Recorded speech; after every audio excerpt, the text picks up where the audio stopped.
ಬರೆಯಲ್ಪಡ್ತದಂದ್ರೆ ನೀನು ಪಾಪದ ಪಾಲಿಗೆ ಸತ್ತವನಾಗಿ ಕ್ರಿಸ್ತನಿಗಾಗಿ ಪರಿಶುದ್ಧವಾಗಿ ಜೀವಿಸುವಂತದನ್ನ ದೀಕ್ಷಾ ಅಂತ ಕರೀತೇವೆ. ಅಂದ್ರೆ ನಾವು ಹಳೆಯ ನಮ್ಮ ಪಾಪದ ಪಾಲಿಗೆ ನಾವು ಸತ್ತವರಾಗಿ ಉಣಲ್ಪಟ್ಟವರಾಗಿ ಕ್ರಿಸ್ತನ ಜೊತೆಗೆ ಮತ್ತೆ ನಾವು ಎಬ್ಬಿಸಲ್ಪಟ್ಟವರಾಗಿ ಹೊಸ ಮನುಷ್ಯನಾಗಿ ಬದುಕಬೇಕು. ಹೇಗೆ ಬದುಕಬೇಕು? ಹೊಸ ಮನುಷ್ಯನಾಗಿ ಬದುಕಬೇಕು. ಹಾಗಿದ್ದ ಮೇಲೆ ಹೊಸತನಗಳು ನಮ್ಮಲ್ಲಿ ಉಂಟಾಗ್ಬೇಕು. ಹಲ್ಲೆಲೂಯ. ಈಗ ಹಳೆ ಮನೆ ಇತ್ತು ಅಂತ ಇಟ್ಕೊಂಡ್ರೆ, ಉದಾಹರಣೆಗೆ ಹಳೇದು ತಾತನ ಕಾಲದಲ್ಲಿ ಕಟ್ಟಿದ ಒಂದು ಮನೆ ಇರ್ತದೆ. ಅದು ಏನೇ ಮಾಡಿದ್ರು ಕೂಡ ಕಿತ್ತೋಗ್ತಾ ಇರ್ತದೆ, ಬಣ್ಣ ಹಚ್ಚಿದ್ರು ಕೂಡ ಚೆನ್ನಾಗಿ ಕಾಣಲ್ಲ, ಸೋರ್ತಾ ಇರ್ತದೆ. ಮಳೆ ಬಂದಾಗೆಲ್ಲ ನೋಡ್ಲಿಕ್ಕೆ ಎಲ್ಲದ ಮನೆಗಳಿಗಿಂತ ಗಿಡ್ಡಾಗಿರ್ತದೆ. ಏನ್ ಮಾಡ್ತೇವೆ ಒಂದು ಸಾರಿ, ಈ ಮನೆ ಯಾಕೋ ಚೆನ್ನಾಗಿ ಕಾಣಿಸ್ತಾ ಇಲ್ಲ, ಇದೆಲ್ಲ ಅಭಿವೃದ್ಧಿ ಇಲ್ಲ, ಈ ಮನೆ ಇದ್ರಲ್ಲಿ ವಾಸ ಮಾಡ್ಲಿಕ್ಕೆ ಯೋಗ್ಯ ಅಲ್ಲ ಈ ಮನೆ ಅಂತೇಳಿ ಏನ್ ಮಾಡ್ತೇವೆ, ಹೊಸ ಮನೆ ಕಟ್ಬೇಕಂತೇಳಿ ಯೋಚನೆ ಮಾಡ್ತೇವೆ. ಹಲ್ಲೆಲೂಯ. ಹೊಸ ಮನೆ ಕಟ್ಟುವಾಗ ಮೊದಲು ಏನ್ ಮಾಡ್ತೇವೆ, ಹಳೆ ಮನೆಯನ್ನ ಡೆಮಾಲಿಷ್ ಮಾಡಿ ತೆಗೆದಾಕ್ತೇವೆ. ತೆಗೆದಾಕಿದ ಮೇಲೆ ಮನೆ ಕಟ್ಟುವಾಗ ಹೊಸದಾಗಿ ಬೇರೆ ಪ್ಲಾನ್ ಅಲ್ಲಿ ಕಟ್ತೀರಾ, ನಮ್ಮ ತಾತ ಹೆಂಗೆ ಕಟ್ಟಿದ್ನು ಅದೇ ಇಟ್ಟಿ ಹಾಕಿ ಅದೇ ಮಣ್ಣು ಹಾಕಿ. ನಮ್ಮ ತಾತ 5 ಅಡಿ ನಮ್ಮ ಮನೆ ಇದ್ದಿದ್ದು, ನಮ್ಮ ಅಮ್ಮಂಗೆ ನಮ್ಮ ತಾತ ಒಂದು ಮನೆ ಕಟ್ಕೊಟ್ಟಿದ್ದು. 4 ರಿಂದ 4.5 ಅಡಿ ಇದ್ರೆ ಬಹಳ ಎತ್ತರ ಗೋಡೆ. ಹಲ್ಲೆಲೂಯ. ಅಂದ್ರೆ ಗೋಡೆ 4 ರಿಂದ 4.5 ಅಡಿ ಇರ್ಬೇಕಷ್ಟೇ ಗೋಡೆ.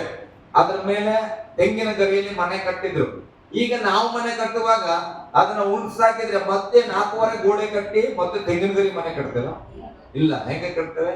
ನಮಗ ಅನುಕೂಲಕ್ಕೆ ತಕ್ಕಂತೆ ನಾವು ಎತ್ತರವಾಗಿ ಕಟ್ಟಿ ನಮಗೆ ಬೇಕಾದ ಪ್ಲಾನ್ ಅಲ್ಲಿ ಹೊಸದಾಗಿ ನಾವು ಮನೆಯನ್ನ ಕಟ್ಟುತ್ತೇವೆ. ಹಲ್ಲೆಲೂಯ. ಯಾಕಂದ್ರೆ ನಮ್ಮ ತಾತ ಕಟ್ಟಿದ ಮನೆ ನಮ್ಗೆ ಇಷ್ಟ ಆಗಿಲ್ಲ. ಆ ಮನೆ ಸೋರ್ತಾ ಇತ್ತು, ಆ ಮನೆ ನೋಡ್ಲಿಕ್ಕೆ ಅಂದವಾಗಿರ್ಲಿಲ್ಲ. ಅದಕ್ಕೆ ನಾವೇನ್ ಮಾಡಿದ್ದೇವೆ, ಈಗ ಆ ಮನೆಯನ್ನ ಕೆಡವಾಕಿ ಹೊಸ ಮನೆ ಕಟ್ಟುವಾಗ ನಮಗೆ ಇಷ್ಟ ಬಂದ ಹಾಗೆ ನಾವು ಮನೆಯನ್ನ ಕಟ್ಟುತ್ತೇವೆ. ಹಲ್ಲೆಲೂಯ. ನಮಗೆ ಅನುಕೂಲವಾಗುವ ರೀತಿಯಲ್ಲ ಮನೆಯನ್ನ ಕಟ್ಟುತ್ತೇವೆ. ಹಾಗೆಯೇ ನಾವು ಪಾಪಿಗಳಾಗಿದ್ವಿ ಹಳೆಯ ಒಂದು ಜೀವಿತದಲ್ಲಿ. ಯೇಸು ಸ್ವಾಮಿ ಏನ್ ಮಾಡಿದ್ನು, ಈ ಅರಸು ಜೀವಿತ ಈಗ ಪಾಪದಲ್ಲಿ ತುಂಬಿದೆಯಲ್ಲ, ಕೊಳಚಿ ಆಗಿದೆಯಲ್ಲ, ಇದೊಂದು ನನಗೆ ಇಷ್ಟ ಆಗ್ತಾ ಇಲ್ಲ. ಹಲ್ಲೆಲೂಯ. ಈ ಅರಸು ಜೀವನ ನನಗೆ ಇಷ್ಟ ಆಗ್ತಾ ಇಲ್ಲ, ಈ ಅರಸು ಈಗ ಪಾಪದಲ್ಲಿ ಇರುವುದು ನನಗೆ ಮನಸ್ಸಿಲ್ಲ, ಶಾಪದಲ್ಲಿ ಇರುವುದು ಮನಸ್ಸಿಲ್ಲ ಅಂತೇಳಿ ಯೇಸು ಸ್ವಾಮಿ ಏನ್ ಮಾಡಿದ್ರು, ನನಗಾಗಿ ನನ್ನನ್ನ ಪ್ರೀತಿಸಿ ಸಿಲುಬೆ ಮೇಲೆ ಪ್ರಾಣವನ್ನ ಕೊಟ್ಟು ಈಗ ನನ್ನ ಪರವಾಗಿ ಆತನ ಏನ್ ಮಾಡಿದಾನೆ, ಎಲ್ಲ ಸಾಲವನ್ನ ತೀರಿಸಿ ಪಾಪವನ್ನ ತೀರಿಸಿ ಈಗ ನನ್ನನ್ನ ಹೊಸದಾಗಿ ಕಟ್ಟಲಿಕ್ಕೆ ಮನಸ್ಸುಳ್ಳವನಾಗಿದ್ದಾನೆ. ಹಲ್ಲೆಲೂಯ. ಯೇಸು ಸ್ವಾಮಿ ನಮ್ಮನ್ನ ಮರಣಾವಸ್ಥೆಯಲ್ಲಿ ಇದ್ದಂತ ನಮ್ಮನ್ನ ಬಿಡಿಸಿಕೊಂಡು ಈಗ ಏನ್ ಮಾಡ್ತಾನೆ, ಹೊಸ ಕಟ್ಟಡವಾಗಿ ಮಾಡ್ಲಿಕ್ಕೆ ತೀರ್ಮಾನ ಮಾಡಿದನು. ಹಲ್ಲೆಲೂಯ. ಈಗ ತೀರ್ಮಾನ ಮಾಡಿದ್ಮೇಲೆ ಮೊದಲು ಹಳೇ ನಮ್ಮ ತಾತನ ಮನೆ ಇದ್ದಂಗೆ ಕಟ್ಟಿ ಏನಾದ್ರೂ ಓಪನಿಂಗ್ ಇನ್ವಿಟೇಷನ್ ಕೊಡಕ್ ಹೋದ್ರೆ ನಮ್ಮ ಮಾಮಂದ್ರಿದ್ರೆ ಏನಂತಾರ, ಬೇಜಾರಾಗ್ತದೆ. ಯಾಕೆ, ನಮ್ಮ ಅಪ್ಪ ಕಟ್ಟಿದ ಮನೆ ಕೆಡವಾಕಿ ಇವ ಏನ್ ಕಟ್ಟೆನ ಅಂತದ್ದೇ ಮನೆ ಕಟ್ಟಣ ಅಂದ್ಮೇಲೆ ನಮ್ಮ ಅಪ್ಪ ಕಟ್ಟಿದ ಮನೆನೇ ಇರ್ತಾ ಇತ್ತಲ್ಲ ಅಂತ ನಮ್ಮ ಮಾಮನಿಗೆ ಬೇಜಾರಾಗ್ತದೆ. ಹಲ್ಲೆಲೂಯ. ಅಂದ್ಮೇಲೆ ನಾವು ಹೊಸದಾಗಿ ಕಟ್ತೇವೆ. ಕ್ರಿಸ್ತನಲ್ಲಿ ಬರೋಕ್ಕಿಂತ ಮುಂಚೆ ನಮ್ಮೆಲ್ಲರಿಗೂ ಒಂದು ಜೀವಿತ ಇತ್ತು ಪ್ರೇರೆ. ಹಲ್ಲೆಲೂಯ. ಪಾಪದ ಜೀವಿತ ಇರಬಹುದು, ಶಾಪದ ಜೀವಿತ ಇರಬಹುದು, ಸುಳ್ಳಿನ ಜೀವಿತ ಇರಬಹುದು, ಸಾಲದ ಜೀವಿತ ಇರಬಹುದು, ಬಂಧನಗಳಿರ್ಬೋದು, ಕಣ್ಣೀರಿರ್ಬೋದು. ಆದ್ರೆ ಅದರೆಲ್ಲದರಿಂದ ದೇವರು ನಮ್ಮನ್ನ ಬಿಡಿಸಿ ನೂತನ ಮನುಷ್ಯನನ್ನಾಗಿ ಮಾಡಿ ಒಂದು ಹೊಸ ಮನೆಯನ್ನಾಗಿ ನಮ್ಮನ್ನ ಕಟ್ಟಲಿಕ್ಕೆ ಹೋದಾಗ, ಎಷ್ಟೇ ಪ್ರಯತ್ನ ಪಟ್ಟು ಯೇಸು ಸ್ವಾಮಿ ಕಟ್ಲಿಕ್ಕೆ ಪ್ರಾರಂಭ ಮಾಡಿದ್ರು ಕೂಡ ನಾವು ಮಾತ್ರ ನಮ್ಮ ಮನೆಯನ್ನ ಹಳೇ ನಮ್ಮ ತಾತನ ಕಾಲದಲ್ಲಿ ಇದ್ದು ಮನೆ ರೀತಿಯಲ್ಲೇ ಕಟ್ಕೊಳ್ಳಿಕ್ಕೆ ನಾವು ಪ್ರಾರಂಭ ಮಾಡಿದ್ರೆ ಇದು ನಮ್ಮ ತಪ್ಪು. ಹಲ್ಲೆಲೂಯ. ನೋಡಪ್ಪ ಅರಸು, ನೀನು ಹೇಗೆ ಬೇಕು ಇವತ್ತಿನ ಕಾಲಕ್ಕೆ ಪರಿಶುದ್ಧವಾಗಿ ಸುಂದರವಾಗಿ ಎಲ್ಲರೂ ನಿನ್ನ ಇಷ್ಟಪಡುವ ರೀತಿಯಲ್ಲಿ ಆ ಮನೆ ಕಟ್ಟಿದ್ರೆ ಎಲ್ಲಾ ಮೆಟೀರಿಯಲ್ ದೇವರು ನಮಗೆ ಕೊಡ್ತಾ ಇದ್ರೆ ನಾವೇನ್ ಮಾಡ್ತೀವಿ, ಎಲ್ಲ ಮೆಟೀರಿಯಲ್ ಅನ್ನ ತೆಗೆದುಕೊಂಡು ಮತ್ತೆ ಹಳೇ ಪ್ಲಾನ್ ಅಲ್ಲೇ ಮನೆ ಕಟ್ತಾ ಇದ್ರೆ ಯಾರು ಮೂರ್ಖರು? ಹಲ್ಲೆಲೂಯ. ನಾವು ಮೂರ್ಖರು. ಅಂದ್ಮೇಲೆ ಆ ಮನೆ ಕೆಡವಿದ್ದು ವೇಸ್ಟ್. ಹಳೆ ಮನೆ ಕೆಡವಿದ್ದು ಏನಾಯ್ತು? ವೇಸ್ಟ್ ಆಯ್ತು. ಹೊಸ ಮನೆ ಕಟ್ಲಿಕ್ಕೆ ಬೆವರು ಸುರಿಸ್ತಾ ಇದ್ದೇವೆ, ಕಾಳಿಗೆ ಅವಳಿಗೆ ಅಡಿಗೆ ಮಾಡಾಕ್ತಾ ಇದ್ದೇವೆ, ಕಷ್ಟಪಟ್ಟು ಕಟ್ತಾ ಇದ್ದೇವೆ. ಈ ಮನೆ ಹಿಂಗೆ ಕಟ್ತಾ ಇದ್ದೇವೆ, ಹಳೆ ಮನೆ ತರನೇ ಕಟ್ತಾ ಇದ್ದೇವೆ. ಅದನ್ನ ಕೆಡವಾಕಿದ್ದು ಕೂಡ ವೇಸ್ಟ್, ಇದ್ರ ಕಟ್ಟುತ್ತಾ ಇರೋದು ಕೂಡ ವೇಸ್ಟ್. ಹಲ್ಲೆಲೂಯ. ನಿಮ್ಗೆ ಅರ್ಥ ಆಗ್ತದೆ ಅಂತ ನಾನು ಅನ್ಕೊಡ್ತೇನೆ. ಸ್ಪಿರಿಚುವಲ್ ಲೈಫ್ ಬಗ್ಗೆ ನಾನು ಹೇಳ್ತೇನೆ. ನಾವು ಪಾಪದಲ್ಲಿದ್ದಾಗ ಹೇಗಿದ್ದು ನೂತನ ಸೃಷ್ಟಿಯಾಗಿದ್ಮೇಲೆ ಹಂಗೆ ಇದ್ದೇವೆ. ಆವತ್ತು ಸ್ವಭಾವ ಹೇಗಿತ್ತು ಇವತ್ತು ಸ್ವಭಾವ ಹಾಗೆ ಇದೆ. ಆವತ್ತು ಮಾತು ಹೇಗಿತ್ತು ಇವತ್ತು ಮಾತು ಹಾಗೆ ಇದೆ. ಆವತ್ತಿನ ದಿನದಲ್ಲಿ ನಮ್ಮ ನೋಟ ಹೇಗಿತ್ತು ಇವತ್ತು ಹೊಸ ಮನೆಯಲ್ಲೂ ಕೂಡ ಅದೇ ನೋಟ ಇದೆ. ಅಂದ್ರೆ ಹೊಸ ಮನೆ ಕಟ್ಟಿ ಏನ್ ಲಾಭ? ಹಲ್ಲೆಲೂಯ. ಗಟ್ಟಿಯಾಗಿ ಹಲ್ಲೆಲೂಯ. ಯಾರಾದ್ರೂ ನೋಡ್ಲಿಕ್ಕೆ ಬಂದ್ರೆ, ಇನ್ವಿಟೇಷನ್ ಕೊಟ್ಟಾಗ ಹೊಸ ಮನೆ ಕಟ್ಟಣ ಅಂತ ಅರಸು ಬಂದ್ರೆ, ಪರವಾಗಿಲ್ಲಪ್ಪ ಅವ್ರ ತಾತನಿಂದ ಮಸ್ತ್ ಮನೆ ಕಟ್ಟಣ. ಹಲ್ಲೆಲೂಯ. ಅವ್ರ ತಾತನಿಗೆ ಪ್ಲಾನ್ ಇದ್ದಿಲ್ಲ, ಅವ್ರ ತಾತನ ಹತ್ರ ಹಣ ಇದ್ದಿಲ್ಲ. ಆಗಿನ ಕಾಲಕ್ಕೆ ಏನೋ ಕಟ್ಟಿದ್ರು.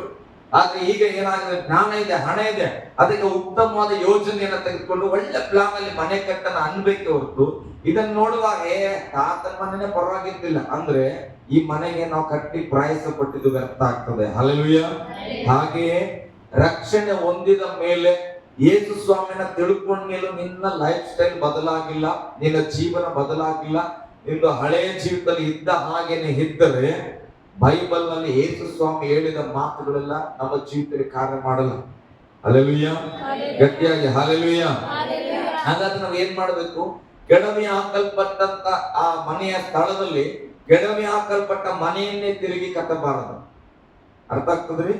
ನಾವು ಯೇಸು ಸ್ವಾಮಿನ ನಂಬುವಾಗ ಹೇಳ್ತಾರೆ, ದೇವರಪ್ಪ ನನಗೆ ಸಾಕಾಗ್ಬಿಟ್ಟದ ಈ ಜೀವಿತ, ಪಾಪದ ಜೀವಿತ ನನಗೆ ಅರ್ಥ ಆಗಿದೆ, ಯಾವ್ದು ಬೇಡ ನನಗೆ ಪರಿಶುದ್ಧವಾದ ಜೀವಿತ ಕೊಡ, ನನಗೆ ಲೈಫ್ ಕೊಡಪ್ಪ, ನಾನು ನಿನಗಾಗಿ ನಾನು ಬಂದಿದ್ದಂಗೆ ಯೇಸು ಸ್ವಾಮಿ ಹತ್ರ ಬರುವಾಗ, ಸ್ವಾಮಿ ನನಗೆ ಒಂದು ಒಳ್ಳೆ ಲೈಫ್ ಕೊಟ್ಬಿಟ್ರೆ ನಾನು ಜೀವನ ಪೂರ್ತಿ ನಿನಗಾಗಿ ಸೇವೆ ಮಾಡ್ತಾನಂತ ಬಂದು, ಈಗ ಮತ್ತೆ ನಾನು ಅದೇ ಲೋಕದ ಸ್ಟೈಲಲ್ಲಿ ಬದುಕಿ ಲೋಕಕ್ಕಾಗಿನ ಪ್ರಯಾಸ ಪಟ್ಟು ದೇವರ ಬಗ್ಗೆ ಭಯ ಇಲ್ಲದೆ, ದೇವರ ಬಗ್ಗೆ ಭಕ್ತಿ ಇಲ್ಲದೆ, ದೇವರ ಸೇವೆ ಒಂದು ಭಾರ ಇಲ್ಲದೆ ಬದುಕಿದ್ರೆ ಅದು ವ್ಯರ್ಥವಾದ ಜೀವಿತ. ಹಲ್ಲೆಲೂಯ. ನಾವು ಏನಾಗಿದ್ದೇವೆ ಈಗ? ನೂತನ ಸೃಷ್ಟಿ ಆಗಿದ್ದೇವೆ, ಆಗಿದ್ದೇವೆ.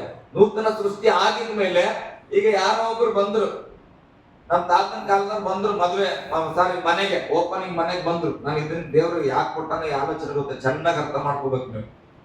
ಬಂದಾಗ ಮನೆ ಕಟ್ಟಿನಲ್ಲ, ನೋಡಕ್ ಬರ್ತಾರ. ನೋಡಕ್ ಬಂದಾಗ ಸೇಮ್ ನನ್ನ ದೋಸ್ತ್ ಕಟ್ಟಿದಂಗೆ ಅದೆಲ್ಲ, ಮನಿ ಅವ್ರ ತಾತ ಕಟ್ಟಿದಂಗೆ ಅದೆಲ್ಲ ಅನ್ನಂಗ್ ಇದ್ರೆ ನಿನ್ ನೂತನ ಸೃಷ್ಟಿ ಆಗಿಲ್ಲ. ಅರ್ಥ ಆಗ್ತದ್ರಿ?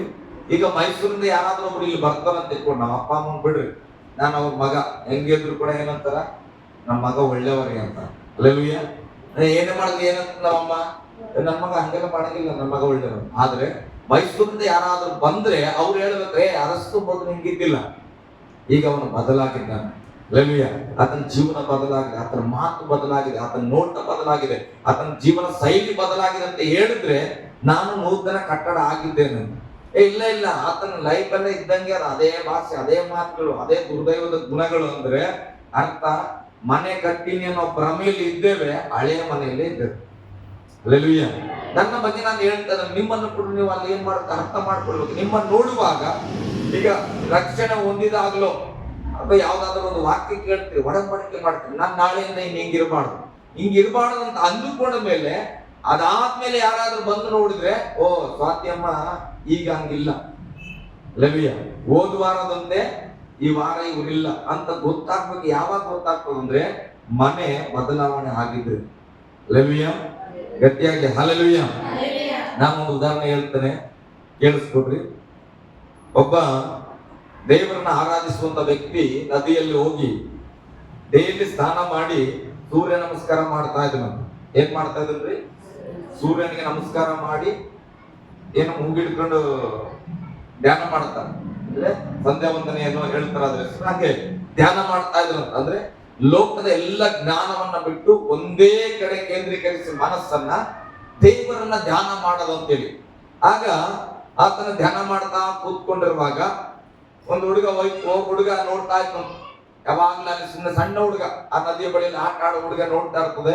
ಇವ್ರು ಬರ್ತಾರೆ, ಸ್ನಾನ ಮಾಡ್ತಾರೆ, ಬಡಗಲ್ ಪಂಚ ಕೂಡ್ತಾರೆ, ಮೂಗಿಡ್ಕೊಳ್ತಾರೆ, ಆ ಕಡೆ ಸೂರ್ಯನ ಕಡೆ ನೋಡ್ತಾ ಇರ್ತಾರೆ. ಏನ್ ಮಾಡ್ತಾರೆ ಇವರು?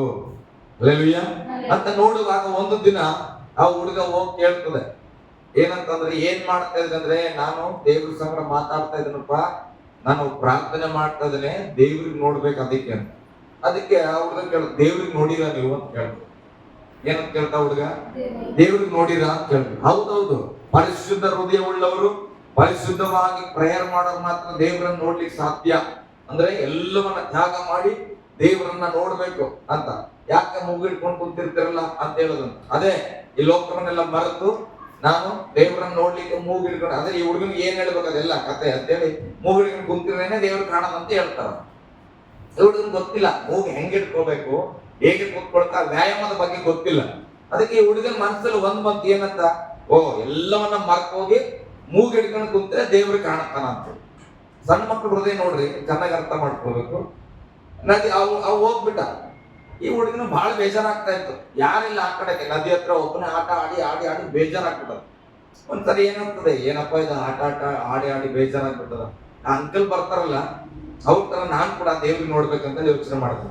ದೇವ್ರು ನೋಡ್ಬೇಕಂತ ಯೋಚನೆ ಮಾಡಿ ಆ ಹುಡುಗ ಏನ್ ಮಾಡಿದ್ರು, ಆ ಅಂಕಲ್ ಹೇಗ್ ಕೂಡ್ತಾ ಇದ್ರು, ಸನ್ಯಾಸಿ ಹೇಗ್ ಕೂಡ್ತಾರ ಹಾಕಿ ಕೂತ್ಕೊಂಡು, ಆ ಹುಡುಗ ಏನ್ ಮಾಡ್ತಾನೆ, ಬಾಯಿನ ಭದ್ರವಾಗಿ ಇಟ್ಕೊಂಡು ಮೂಗ್ ಹಿಡ್ಕೊಂಡ್ಬಿಡ್ತಾನೆ. ಅವ್ನಿಗೆ ಗೊತ್ತಿಲ್ಲ, ಮೂಗ್ ಹಿಡ್ಕೊಂಡ್ರು ಕೂಡ ಉಸಿರಾಡ್ತಿರ್ತಾರ ಗೊತ್ತಿಲ್ಲ ಪಾಪ. ಮೂಗ್ ಹಿಡ್ಕೊಂಡ್ಬಿಟ್ಟನ, ಬಾಯಲ್ಲಿ ಉಸಿರಾಡಲ್ಲ, ಮೂಗಲ್ಲಿ ಉಸಿರಾಡಲ್ಲ. ಏನ್ ಹಿಡ್ಕೊಂಡ್ಬಿಟ್ಟ, ದೇವ್ರೇ ನಾನ್ ನಿನ್ ನೋಡ್ಬೇಕಂತ ಹೇಳಿ ಇದ್ಬಿಟ್ಟ. ಇನ್ನೇನು ಉಸಿರು ಕಟ್ತಾ ಇದ್ದ. ಆ ಹುಡುಗನ ಅದೆಲ್ಲ ಗೊತ್ತಿಲ್ಲ, ಸತ್ತೋಗ್ಬಿಡ್ತಾನೆ, ಅವೆಲ್ಲ ಫೀಲಿಂಗ್ ಇಲ್ಲ. ಅವ್ನು ಏನೀಗ ಮೂಗ್ ಹಿಡ್ಕೊಂಡು ಕೂತ್ಕೊಂಡು ಒಬ್ಬನ್ನೇ ಧ್ಯಾನ ಮಾಡಿದ್ರೆ ದೇವ್ರು ಕಾಣಿಸ್ತಂತರಿ. ದೇವ್ರಿಗೆ ಹಂಗೆ ಹಿಡಿದು ನೋಡ್ತಾ ಇದ್ದಾನೆ. ದೇವ್ರು ಗಮನಿಸ್ತಾ ಇನ್ನೇನೋ ಸತ್ತೋಗ್ಬಿಡುತ್ತಾ ಹುಡುಗ. ದೇವ್ರು ಏನ್ ಮಾಡಿದ್ರು, ಇದು ಯಾಕೆ ನಾನು ಹೋಗಿಲ್ಲ ಅಂದ್ರೆ ಹುಡುಗ ಬಿಡಂಗಿಲ್ಲ ಅಂತೇಳಿ ಪ್ರತ್ಯಕ್ಷ ಆಗ್ಬಿಟ್ಟು. ಪ್ರತ್ಯಕ್ಷ ಆದಾಗ ಆ ಹುಡುಗನ ಕೇಳ್ತಾನ ದೇವ್ರು, ಏನಪ್ಪಾ ಯಾಕೆ ಇಷ್ಟು ಪ್ರಾರ್ಥನೆ ಮಾಡ್ತದಿ, ಏನ್ ಕತೆ, ನಿನ್ಗೆ ಏನ್ ಬೇಕು ಕೇಳಂದ್ರೆ, ಏನಿಲ್ಲ ದೇವ್ರೆ, ನನಗ್ ದಿನ ಈ ನದಿ ಹತ್ರ ಒಬ್ಬನೇ ಆಟ ಆಡ್ತಾನೆ, ನೀನ್ ನನ್ನ ಜೊತೆ ಆಟ ಆಡ್ಬೇಕು. ಅಲ್ಲೇಲೂಯಾ. ಆ ಹುಡುಗ ಏನ್ ಮಾಡಿದ್ರು, ಆಟ ಆಡ್ತಾ ಇದ್ದ ದೇವ್ರ ಸಂಗಟ. ಆಯ್ತು, ಮತ್ತೆ ನಾಳೆ ಬಂದನು ಬೆಳಿಗ್ಗೆ. ಮತ್ತೆ ಏನ್ ಮಾಡ್ತಾನ ಹುಡುಗ, ಒಬ್ಬನೇ ಅಲ್ಲ, ಮತ್ತೆ ಹೋಗಿ ಕೈ ಕಾಲ ಕೂತ್ಕೊಂಡು ಆರಾಮ್ಸೆ ಮೂಗಿಟ್ಕೊಂಡ್ಬಿಡ್ತಾನ. ದೇವ್ರು ಬರ್ಬೇಕಲ್ಲ, ಅದಕ್ಕೆ ಮೂಗಿಟ್ಕೊಂಡು ದೇವ್ರು ಬರ್ತಾನ ಆತನ ನಂಬಿಕೆ. ಮೂಗಿಟ್ಕೊಂಡು ಆಯ್ತು, ದೇವ್ರು ಬಂದ್ರು, ಏನಪ್ಪಾ ಇವತ್ತೇನ್ ಏನಿಲ್ಲ ದೇವ್ರೆ, ಅಷ್ಟೇ ನೀನ್ ಡೈಲಿ ನನ್ನ ಜೊತೆ ಬರ್ಬೇಕು, ನನ್ನ ಜೊತೆ ಆಟ ಆಡ್ಬೇಕಂತೇಳಿ. ಮತ್ತೆ ಸ್ವಲ್ಪ ಒಂದ್ 2-3 ದಿನಗಳು ಆಗಿದ್ಮೇಲೆ ಆ ಸನ್ಯಾಸಿ ಬರ್ತಾರ ಅಲ್ಲಿ ಧ್ಯಾನ ಮಾಡಿ. ಅವಾಗ ಹುಡುಗ ಹೋಗಿ ಅವ್ರ ಕಾಲಿಗೆ ಬಿದ್ದು ನಮಸ್ಕಾರ ಮಾಡಿ, ಗುರುಗಳೇ ನೀವು ಬಹಳ ಒಳ್ಳೆ ಕೆಲಸ ಮಾಡಿದ್ರೆ, ನಮ್ಗೆ ಒಳ್ಳೆ ಬುದ್ಧಿ ಹೇಳ್ಕೊಟ್ರಿ ಅಂತ. ಏನ್ ಹೇಳ್ಕೊಟ್ರ, ಅದೇ ಮೂಗಿಟ್ಕೊಂಡು ಕೂತ್ಕೊಂಡ್ರೆ ದೇವ್ರು ಬರ್ತಾನ ಅಂತ ಹೇಳಿರ್ಲ, ಅದಕ್ಕೆ ನಿಮ್ಗೆ ವಂದನೆಗಳಂದ್ರು. ಆ ಸನ್ಯಾಸಿ ಬಹಳ ಆಶ್ಚರ್ಯ, ಅಲ್ಲ ಮೂಗಿಟ್ಕೊಂಡು ಕೂತ್ಕೊಂಡ್ರೆ ದೇವ್ರು ಬರ್ತಾನ ಅಂತ ಹೇಳ್ತೀನಿ, ನಿನ್ಗೇನ್ ಲಾಭ ಆಯ್ತು, ದೇವ್ರು ಬಂದಾನ. ಅದಕ್ಕೆ ಹೇಳ್ತಾನೆ, ದೇವ್ರು ಬಂದಾನ, ಈ ದೇವ್ರು ನೋಡಿ ಅಂತ. ನೋಡಿದ್ರಿ, ನೀವು ನೋಡಿರಲಿಲ್ಲ, ನಾನು ಈಗ ನೋಡಿದೆ ಅನ್ಬೇಕಲ್ಲ. ನಾನ್ ನೋಡಿದಾನ, ಅದೇ ದೇವ್ರು. ಇವಾಗ ಕೇಳ್ತಾರ ಸನ್ಯಾಸಿ, ದೇವ್ರು ನೋಡಕ್ ಹೆಂಗಿದ್ದು ನಾವು ಅಂತ. ದೇವ್ರು ನೋಡಕ್ ಮನ್ಸ ಇದ್ದಂಗೆ ಇದ್ದು ನಾವು. ಹೌದಾ, ದೇವ್ರು ಏನ್ ಮಾಡ್ತೀನಿ, ನೀ ಏನಂತ ಕೇಳದ್ ದೇವ್ರ ಹತ್ರ? ನಾನ್ ದೇವ್ರ ಹತ್ರ ಕೇಳಿದೆ, ನಾನು ಒಬ್ಬನೇ ಆಟ ಆಡ್ತಾ ಇರ್ತಾರಲ್ಲ, ಅದಕ್ಕೆ ನೀನ್ ನನ್ನ ಸಂಗಟ ಆಟ ಆಡ್ಬೇಕು ಅಂತ ಕೇಳಿದ್ನು. ಆಯ್ತು, ನಿಜವಾಗಿ ದೇವ್ರು ನೋಡಿ ನೀ ಸುಳ್ಳು ಹೇಳ್ತಾ ಇದ್ದೆ ಅಂದ್ರೆ, ಇಲ್ಲ ನಾನ್ ಬೇಕಾದ್ರೆ ಇವಾಗ ಕರೆಸ್ತೇನೆ, ದೇವ್ರಿಗೆ ಕರೆಸಿ ನಾನು ಆಟ ಆಡ್ತೇನೆ ಅಂತೇಳಿ. ಅವ್ರಿಗೆ ಏನ್ ಮಾಡ್ತದೆ, ಮೂಗ್ ಹಿಡ್ಕೊಂಡು ಕೂತ್ಕೊಳ್ತ ಮಕ್ಕಳೇ. ಆತನ್ ಗೊತ್ತಿಲ್ಲ, ಮೂಗ್ ಹಿಡ್ಕೊಂಡು ಕೂತ್ಕೊಳ್ತಾನ, ಅಷ್ಟು ಉಸಿರಾಡಲ್ಲ ಆತ. ಆತನ್ಗೆ ಏನಾಗುತ್ತೆ, ದೇವ್ರು ಬಂದಾಗ ದೇವ್ರು ಏನಪ್ಪಾ ಯಾಕೆ ಹುಡುಗ ಮತ್ತೆ ಯಾಕೋ ನಾನು ಕರೆದೆ ಅಂದ್ರೆ, ಏನಿಲ್ಲ ನಾನು ನಿನ್ನ ಆಟ ಆಡ್ಬೇಕು. ಆದ್ರೆ ಒಂದೇನಂದ್ರೆ ಸನ್ಯಾಸಿ ಹೇಳ್ತಾ ಇದಾರೆ, ನಾನು ನಿನ್ ಜೊತೆ ಆಟ ಆಡ್ತಾ ಇಲ್ಲ ಅಂತ ಹೇಳ್ತಾ ಇದಾರೆ, ಅದಕ್ಕೆ ನೀನ್ ಬಾ, ಈಗ ನಾನು ಆಟ ಆಡೋಣ ಅಂತ ಕೇಳಾಗ ಬಂದಾನಲ್ಲ ಈಗ ದೇವ್ರು. ಅದಕ್ಕೆ ಈಗ ಸನ್ಯಾಸಿ ಹೇಳ್ತಾನೆ, ನೋಡ್ ದೇವ್ರು ಬಂದಾನಲ್ಲಿ, ಈಗ ನೋಡಿ ನಾನು ಆತ ಇಬ್ರು ಆಟ ಆಡ್ತೀವ. ಈಗ ಸನ್ಯಾಸಿ ನೋಡ್ತಾನ, ಅಲ್ಲಿ ಯಾರು ಕಾಣಿಸ್ತಿಲ್ಲ. ಅಲ್ಲೇಲೂಯಾ, ಅಲ್ಲಿ ಯಾರು ಕಾಣಿಸ್ತಿಲ್ಲ. ಈಗ ಎಲ್ಲೋ ನೀನ್ ದೇವ್ರ ಅಂತ ಕೇಳಿದ್ರೆ, ಇಲ್ಲೇ ನಿಂತಿಲ್ಲ ದೇವ್ರು, ನನ್ ಸಂಗಟ ನಿಂತಿಲ್ಲ ಅಂತ ಹೇಳ್ತಾನ ಹುಡುಗ. ಈಗ ಸನ್ಯಾಸಿ ಏನನ್ಬೇಕು, ಹೌದು ನಿನ್ ಸಂಗಟ ನಿಂತಾನ ಅನ್ಬೇಕು. ಅಲ್ಲೇಲೂಯಾ. ಇಲ್ಲಾಂದ್ರೆ ಏನಾಗ್ತದೆ, ನೀನೇ ಪರಿಶುದ್ಧ ಇಲ್ಲ ಅನ್ನಂಗ ಆಗ್ತದೆ. ನಾನು ಹೇಳ್ತೇನೆ, ಅದಕ್ಕೆ ಕೆಲವು ಸಾರಿ ನನ್ನನ್ನ ಹಿಡ್ಕೊಂಡು ನಾನು ಹೇಳ್ತೇನೆ, ಪ್ರಸಂಗ ಮಾಡುವ ಸೇವಕರು ಇರ್ಬೋದು, ಮತ್ತೊಬ್ರು ಇರ್ಬೋದು, ನಾವು ಹೇಗಿದ್ರೆ ದೇವರನ್ನ ನೋಡ್ತೇವೆ ಅಂತ ಹೇಳೋದ್ರಿಂದ ದೇವರನ್ನ ನೋಡಕ್ ಆಗಲ್ಲ. ಅರ್ಥ ಆಗ್ತದೆ? ಈ ಬೈಬಲ್ ಏನಾಗ್ತದೆ ಅಂದ್ರೆ, ಸತ್ಯವೇದವನ್ನ ನಾವು ಓದ್ತಾ ಇದ್ದೇವೆ. ಕಳೆದ ದಿವಸ ನಾನು ಭಾನುವಾರ ಹೇಳಿದ್ನಲ್ಲ, ಬೈಬಲ್ ಅನ್ನ ಓದ್ತೇವೆ, ತಿಳ್ಕೊಳ್ತೇವೆ, ಆದ್ರೆ ಅದನ್ನ ನಂಬದೇ ಇದ್ರೆ ಕ್ರಿಯೆ ಆಗಲ್ಲ. ಅಲ್ಲೇಲೂಯಾ. ಇನ್ನು ಒಂದು ಹಂತ ಮುಂದಕ್ಕೆ ಬರುವಾಗ ಬರೀ ನಂಬಿದ ತಕ್ಷಣ ಕೂಡ ಅದ್ಭುತ ಆಗಲ್ಲ, ಕ್ರಿಯೆ ರೂಪಕ್ಕೆ ತರಬೇಕು.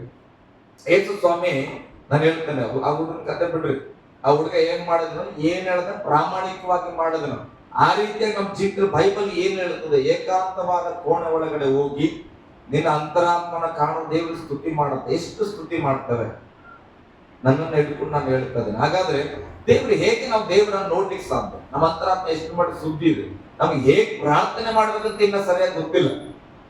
ಪ್ರಾರ್ಥನೆ ಅಂದ್ರೆ ಏನು? ಮೊನ್ನೆ ನಾವು ನೋಡಿದ್ವಿ, ಯೇಸು ಸ್ವಾಮಿ ಏನ್ ಹೇಳಿದ್ರು, ನನ್ನ ಪ್ರಾರ್ಥನೆ ಕೇಳಿದಕ್ಕೆ ಸ್ತೋತ್ರ ಅಂದ್ರು. ಪ್ರೇರಣೆ ಮಾಡಿಲ್ಲ ಯೇಸು ಸ್ವಾಮಿ ಅಲ್ಲ. ಯೇಸು ಸ್ವಾಮಿ ನಾನು ಪ್ರಾರ್ಥನೆ ಮಾಡಿದ್ರ ಇಲ್ಲ, ಆ ಮೆಸೇಜ್ ನಾನು ಅರ್ಧ ನಿಲ್ಸಿನ ಅಂತ ಹೇಳಿದ್ರು. ಮನೇಲಿ ನಾನು ಡಿಸ್ಕಷನ್ ಮಾಡ್ತದೆ. ಯೇಸು ಸ್ವಾಮಿ ಏನಂತ ಮಾತಾಡಿದ್ರು, ಮತ್ತೆ ಅಲ್ಲಿ ಬರೋಣ. ಎಲ್ಲಿ ಓದಿದ್ವಿ? ಯೋಹಾನ್ ಬರೆದ ಸುವಾರ್ತೆ 11ನೇ ಅಧ್ಯಾಯ.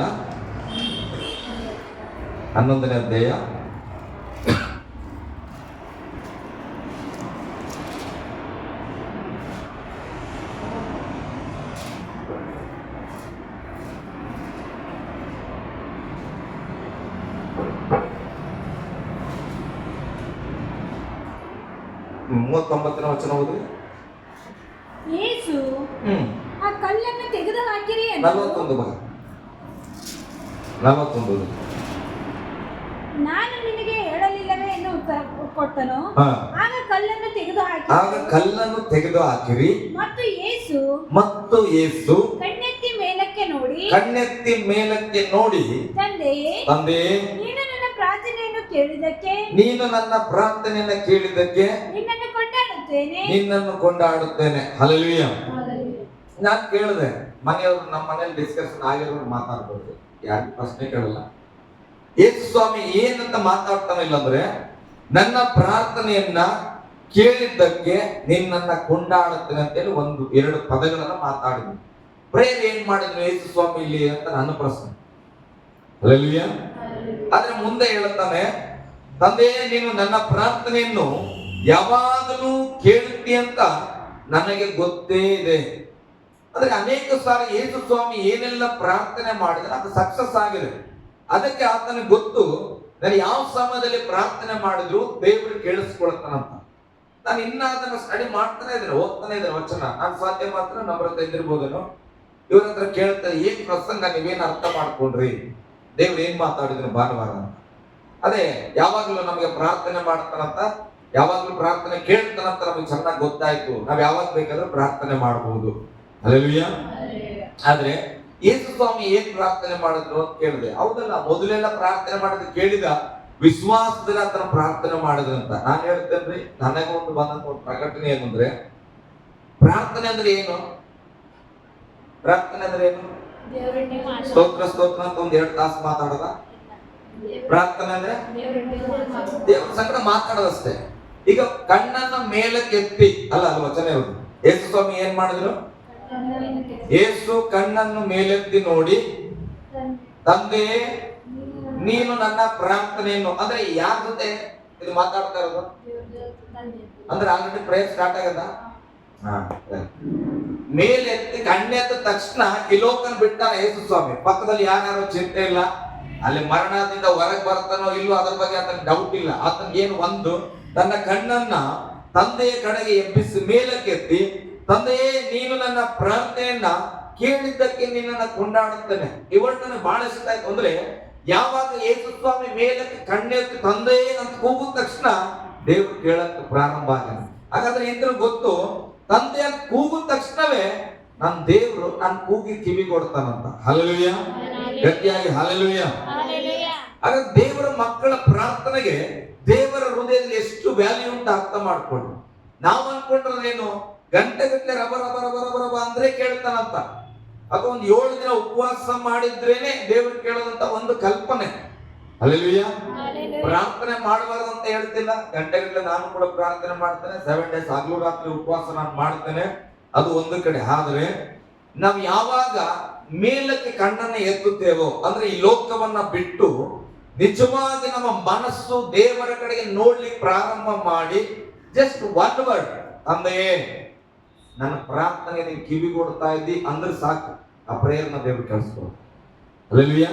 ಹಾಗಾದ್ರೆ ಈ ಉಪವಾಸಗಳು, ಈ ಬಾಗಿಲು ಮುಚ್ಚಿಕೊಳ್ಳುವಂಥದ್ದು, ಮನೆಯೊಳಗೆ ಒಬ್ಬಂಟಿಯಾಗಿ ಕೂತ್ಕೊಳ್ಳೋದು, ಒಂದು 8 ಸಾಂಗ್ಗಳನ್ನ ಹಾಡೋದು, ಜಲ್ಲರಿಯನ್ನ ಬಾರಿಸೋದು, ಇದೆಲ್ಲ ಯಾವುದಕ್ಕಾಗಿ ಮಾಡ್ತೇವೆ ಅಂದ್ರೆ, ನಾವು ಯೇಸು ಸ್ವಾಮಿಯ ಹಾಗೆ ಇನ್ನ ಪರಿಪಕ್ವತೆಗೆ ಬಂದಿಲ್ಲ. ಹೇಗೆ ಈ ಕಣ್ಣೆತ್ತಿ ನೋಡಿದ ತಕ್ಷಣ ಇದೆಲ್ಲ ನಮ್ಗೆ ಮರ್ತೋಗಲ್ಲ ಅಲ್ಲ. ಕಣ್ಣೆತ್ತಿ ಮೇಲೆ ನೋಡಿದ್ರು ಕೂಡ ಶಿವಮ್ಮ ಕಾಣಿಸ್ತಾರ ಅಲ್ಲ. ನಂದು ಈ ಕಣ್ಣೆತ್ತಿ ನೋಡಿದ್ರು ನಾನು ಹೆಂಡತಿ ಬರ್ತಾವ, ನಾನು ಹೆಂಡತಿನ ದಾಟ್ಬೇಕು, ನಮ್ಮ ಅಪ್ಪನ ದಾಟ್ಬೇಕು, ನಮ್ಮ ಅಮ್ಮನ ದಾಟ್ಬೇಕು, ಚರ್ಚಿಗೆ ದುಡ್ಡು ಬೇಕಾಗಿ ಇದೆಲ್ಲ ದಾಟ್ಬೇಕು. ಇದೆಲ್ಲ ದಾಟಿ ಆಮೇಲೆ ದೇವ್ರ ಹತ್ರ ಹೋಗಕ್ಕೆ ಗಂಟೆಗಟ್ಟಲೆ ಟೈಮ್ ಹಿಡಿತು. ಹಲ್ಲೆಲೂಯಾ. ಇದು ಯಾವುದು ಇಲ್ಲ. ನಾನು ಸಡನ್ ಆಗಿ ಕೂತ್ಕೊಂಡ ತಕ್ಷಣ ಡೈರೆಕ್ಟ್ ನನ್ನ ಮನಸ್ಸು ನಿಜವಾಗಿ ದೇವರ ಬಳಿಯಲ್ಲಿ ಹೋಗಿದೆ ಅನ್ನೋದನ್ನ 1 ಮಿನಿಟ್ ಪ್ರೇಯರ್ ಸಾಕು. ಹಲ್ಲೆಲೂಯಾ. ಯಾಕೆ ನಾವು ಗಂಟೆಗಟ್ಟಲೆ ಪ್ರೇಯರ್ ಮಾಡ್ತೀವಿ? ಇನ್ಸ್ಟ್ರೂಮೆಂಟ್ ಯಾಕೆ ಬೇಕು ನಮ್ಗೆ? ಯಾಕೆ ನಾವು ಜೀವನ ಬಾರಿಸ್ಬೇಕು? ಆರಾಧನೆಗಳನ್ನು ಹೆಚ್ಚಾಗಿ ಯಾಕೆ ಮಾಡ್ಬೇಕಂದ್ರೆ, ಫಸ್ಟ್ ಈ ದೇಹದಲ್ಲಿ ಏನಾಗಿದೆ, ಎಲ್ಲ ತರಂಗಗಳೆಲ್ಲವೂ ಕಿವಿ, ಕಣ್ಣು, ಮೂಗು ಎಲ್ಲ ಲೋಕಕ್ಕೆ ಹೊಂದ್ಕೊಂಡ್ಬಿಟ್ಟಿದೆ. ನಮ್ಮದೇ ಆದ ಕಷ್ಟಗಳು, ನಮ್ಮದೇ ಆದ ಮಾತುಗಳು, ಅಲ್ಲಿ ಕೂತು ಮಾತಾಡೋದು, ಅಲ್ಲಿ ಕೇಳುವ ಶಬ್ದ, ಇದೆಲ್ಲವನ್ನ ತ್ಯಜಿಸಿಕೊಂಡು ನಾವು ದೇವರ ಬಳಿಯಲ್ಲಿ ಹೋಗ್ಲಿಕ್ಕೆ ಟೈಮ್ ಹಿಡಿತಾ ಇದೆ. ಅದಕ್ಕೆ ಬೈಬಲ್ ಹೇಳ್ತದೆ, ಏಕಾಂತವಾದ ಕೋಣೆಗೆ ಹೋಗು. ಯಾಕೆ? ಫಸ್ಟ್ ಆಫ್ ಆಲ್ ಡಿಸ್ಟರ್ಬೆನ್ಸ್ ಇರಬಾರ್ದು. ಹಲ್ಲೆಲೂಯಾ. ನಾವ್ ಹೇಳ್ತೇವೆ ಭಕ್ತರಂದ್ರೆ ನೀ ಜಾತ್ರೆಗೆ ಪ್ರೇಯರ್ ಮಾಡಿದ್ರೆ ಮಾಡ್ಬೇಕು, ನಿನ್ಗೆ ಯಾಕೆ ಡಿಸ್ಟರ್ಬ್ ಆಗ್ತದ ಇಂಥವೆಲ್ಲ ಕೇಳಿಸ್ಕೊಬಾರ್ದ್ರಿ ಮಾತುಗಳು. ಎಲ್ಲರೂ ಮನೇಲಿ ಹೇಳ್ತಾರಲ್ಲ, ನೀನ್ ಅಷ್ಟು ಭಕ್ತಳಾಗಿದ್ರೆ ಅಲ್ಲಿ ಚಿರ್ತಾರ ನಿನ್ ಪ್ರೇಯರ್ ಮಾಡ್ಕೊ, ನಿನ್ಗೆ ಯಾರು ಕರೀಲತ್ತಾರ. ಅಲ್ಲೆಲ್ಲೂಯ್ಯ. ಕಿವಿ ಬೇರೆಯವ್ರನಿಗೆ ನಾನು ಉದಾಹರಣೆಗೆ ರೇಖಕ್ಕ ಅಂತ ಕರೀತಾನೆ, ರೇಖಕ್ಕ ಮಾತ್ರ ಕೇಳಿಸ್ತು, ನಿಮ್ಮೆಲ್ಲರಿಗೂ ಕೇಳಿಸ್ತು. ಮತ್ತೆ ಈಗ ರೇಖಕ್ಕನ ಜೊತೆ ನಾನು ಮಾತಾಡ್ತಾ ಇರ್ತೇನೆ, ರೇಖಕ್ಕ ಬಾ, ರೇಖಕ್ಕ ಕೂಡು, ರೇಖಕ್ಕ ಎತ್ತು, ಫಾತಿಯಾ ಮತ್ತೆ ಪ್ರೇಯರ್ ಮಾಡಿದ್ರೆ ಡಿಸ್ಟರ್ಬ್ ಆಗ್ತದ ಇಲ್ಲ? ನಾವು ಅವ್ರನ್ನ ಕರೆದಿಲ್ಲಲ್ಲ. ಅಲ್ಲೆಲ್ಲೂಯ್ಯ. ಮನೆಗಳಲ್ಲಿ ಈ ತರದ ಮಾತುಗಳು ಬರ್ತದೆ. ನಿನ್ನೆ ಪ್ರೇಯರ್ ಮಾಡ್ಕೋ, ನಿನ್ನೆ ಬೈಬಲ್ಕೋ, ಏನಾಗ್ತದೆ ಅಂದ್ರೆ ಯಾಕೆ ದೇವ್ರ ಹಂಗಾಗಿದ್ರೆ ಎಲ್ ಬೇಕಾದ್ರೂ ಮಾಡುತ್ತಾ ಇದ್ರು. ಏಕಾಂತವಾದ ಕೋಣ ಒಳಗೆ ಹೋಗಂದ್ರೆ ದೇವ್ರು ಚೆನ್ನಾಗಿ ಗೊತ್ತು ಮನುಷ್ಯರಿಗೆ ಡಿಸ್ಟರ್ಬೆನ್ಸ್ ಇದೆ. ಹಲ್ಲೆಲೂಯಾ. ಗಟ್ಟಿಯಾಗಿ ಹಲ್ಲೆಲೂಯಾ. ಆದ್ರೆ ಯೇಸುವಿಗೆ ಹಂಗಿದ್ದಿರ್ಲ. ಅಲ್ಲೆಲ್ಲ ಜನ ಹೇಳ್ತಾರೆ, ಲಾಜರ್ ಸತ್ತೋಗ 4 ದಿನ ಆಗ್ಯದ, ಈತ ಇಲ್ಲಿದ್ರೆ ಸತ್ತೋಗ್ತಾ ಇದ್ದಿಲ್ಲ, ಈತ ಯಾಕೆ ಬಂದನ, ಮಲ್ಗಾನ ಅಂತ ಹೇಳ್ತಾನ. ಇದೆಲ್ಲ ಎಲ್ಲರೂ ಮಾತಾಡ್ತಾ ಇದ್ರು ಕೂಡ ಯೇಸು ಇದು ಯಾವುದು ಕೂಡ ಆತನ ಕೇಳಿಸ್ತಾ ಇಲ್ಲ. ಆತನು ದೇವರನ್ನ ನೋಡಿ ಮಾತಾಡಿದನು. ಹಲ್ಲೆಲೂಯಾ.